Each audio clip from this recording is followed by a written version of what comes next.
ជាមនុស្សតែម្នាក់ធ្វើឲ្យគៀមសាយបាត់មាត់មិនចិត្តតែពេលខ្លាំងក៏ធ្វើឲ្យខ្ញុំយំ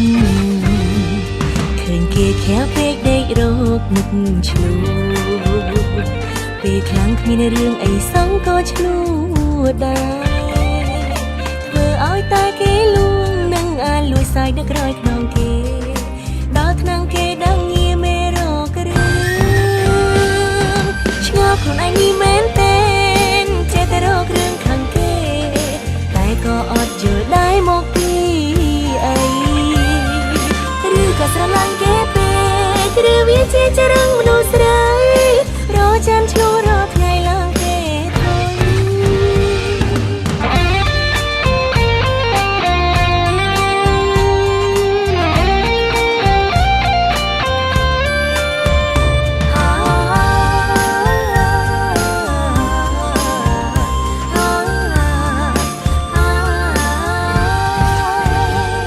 ព្រឹកឡើងមិនទាន់ខលទៅរករឿង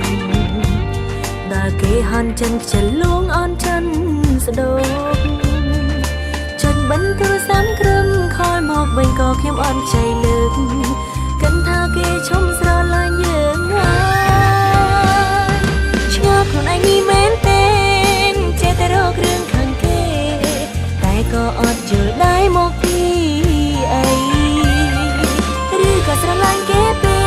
កឬវាជាចរង្គមនុស្សស្រីប្រចាំឆ្លូរត់ថ្ងៃឡើងគេធុញ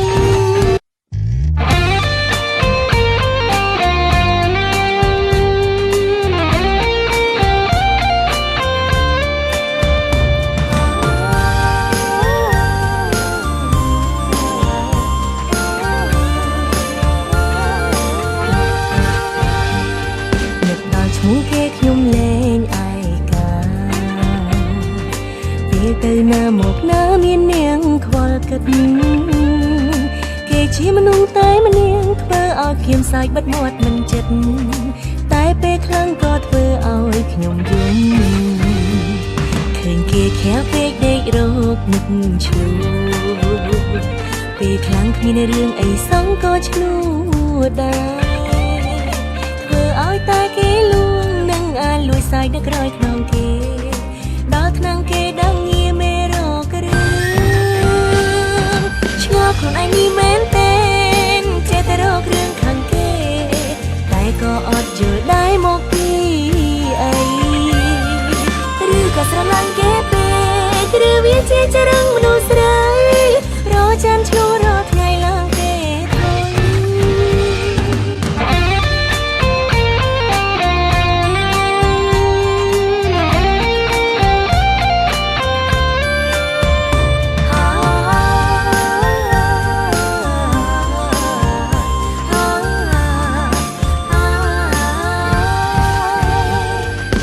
ឡើងមិនទាន់ខលទៅ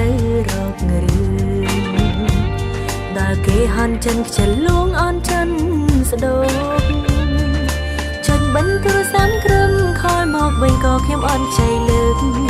គិតថាគេឈុំស្រឡាញ់យើងហើយឆ្ងល់ខ្លួនឯងនេះមែនទេចេះតែរករឿងខាងគេតែក៏អត់យល់ដែរមកពីអីឬក៏ស្រឡាញ់គេពេកឬវាជាចរង្គ